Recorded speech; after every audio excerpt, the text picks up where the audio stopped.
Eh bien, chers tous, bonjour.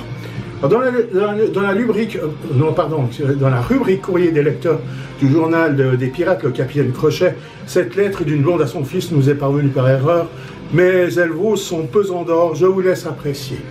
Voilà. Cher fils, je t'écris ces lignes pour que tu saches que je t'écris. Alors, si tu reçois cette lettre, c'est qu'elle est bien arrivée. Si tu ne la reçois pas, préviens-moi pour que je te la renvoie. Je t'écris lentement parce que je sais que tu ne lis pas très vite. L'autre jour, ton père a lu que selon les enquêtes, la plupart des accidents arrivent à moins d'1 kilomètre de la maison. Ainsi, nous nous sommes décidés à déménager plus loin. La maison est superbe, elle a une machine à laver, mais je ne suis pas sûr qu'elle fonctionne. Hier, j'ai mis le linge dedans, j'ai tiré la chasse et je n'ai plus vu le linge depuis. Mais bon... Le temps ici n'est pas trop mauvais. La semaine dernière, il a plu seulement 2 fois. La première fois, la pluie a duré 3 jours. Et la deuxième fois, 4 jours. À propos de la veste que tu voulais, ton oncle Pierre, m'a dit que si nous te l'envoyons avec les boutons, comme ils sont lourds, ça coûterait plus cher. Alors nous avons enlevé les boutons, je les ai mis dans la poche. Nous avons enfin enterré ton grand-père. Nous avons trouvé son corps lors du déménagement.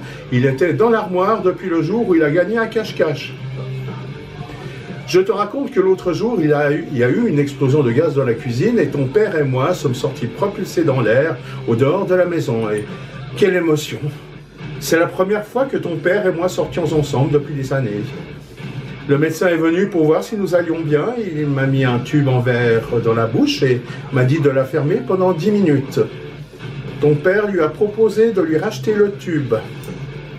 Et puisque l'on parle de ton père, je t'annonce qu'il a du travail et il en est fier. Il a sous lui pas moins de 500 personnes. Il a été embauché pour couper le gazon dans le cimetière. Ta sœur Julie, celle qui est mariée avec son mari, elle a enfin mis au monde, mais on ne sait pas encore le sexe. Je ne saurais donc pas te dire si tu es oncle ou tante.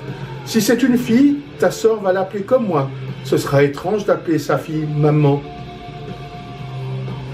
Ton père a demandé à ta sœur, Lucie, si elle est enceinte. Elle lui a dit que oui, de 5 mois déjà.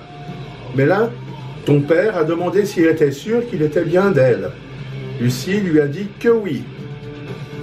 Ton cousin Paul s'est marié et il prie tous les jours devant sa femme parce qu'elle est vierge.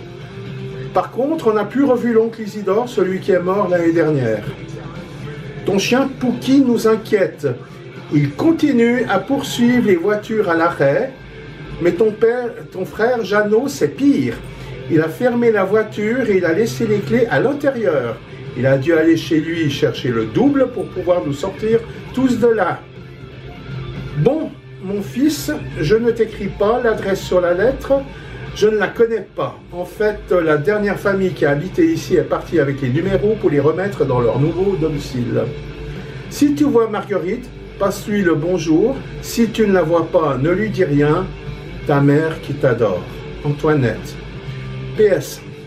J'allais te mettre quelques sous, mais j'ai déjà fermé l'enveloppe. Voilà. Et en route pour de nouvelles aventures.